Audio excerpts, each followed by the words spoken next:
ఆంధ్రప్రదేశ్ రాష్ట్రాన్ని ఒక ఆరోగ్య ఆంధ్రప్రదేశ్ రాష్ట్రంగా మార్చాలనేటువంటి దృక్పథంతో నారా చంద్రబాబు నాయుడు గారు ప్రతి నెల కూడా 3వ శనివారం పారిశుద్ధ్య కార్మికులు అధికారులతో కలిసి ప్రజా ప్రతినిధులు కూడా ఆ స్వచ్ఛ కార్యక్రమంలో పాల్గొమని ఏదైతే పిలిపించారో దానిలో భాగంగా ప్రతి 3వ శనివారం కూడా ఈ కార్యక్రమాల్లో భాగస్వాములు అవుతున్నాం.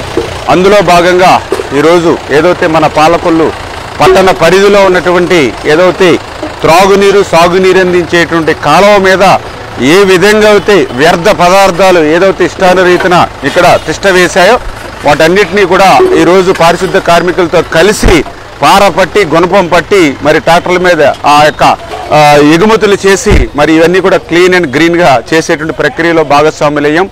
ఎందుకంటే ప్రతి వ్యక్తి కూడా ఆరోగ్యంగా ఉండాలి. ఆరోగ్యంగా ఉంటేనే తన పనులు తాను సక్రమంగా నిర్వర్తించగలుగుతాడు. ఆరోగ్యంగా ఉండాలి అని అంటే తన ఇల్లును ఎంత పరిశుభ్రంగా ఉంచుకుంటాడో పరిసరాలు కూడా అంతే పరిశుభ్రంగా ఉన్నప్పుడే ఆరోగ్యం బాగుంటుంది. ఆ ఉద్దేశంతో ఈరోజు ఆరోగ్య ఆంధ్రప్రదేశ్గా చంద్రబాబు నాయుడు గారి ప్రయత్నం. ఎందుకంటే గతంలో కూడా మనం చూసాం ఏదైతే జగన్మోహన్ రెడ్డి పాలనలో మరి ఆ రోజు మరి ఈ యొక్క మురికి ఆంధ్రప్రదేశ్గా ఈ రాష్ట్రాన్ని మార్చేసినటువంటి పరిస్థితి. ఈరోజు మేము అధికారంలోకి వచ్చిన తర్వాత చూస్తే జగన్మోహన్ రెడ్డి వారసత్వంగా ఏమి ఇచ్చాడయ్యా అంటే 80 లక్షల మెట్రిక్ టన్నుల చెత్తను వారసత్వంగా జగన్మోహన్ రెడ్డి మాకు ఇచ్చినటువంటి పరిస్థితి.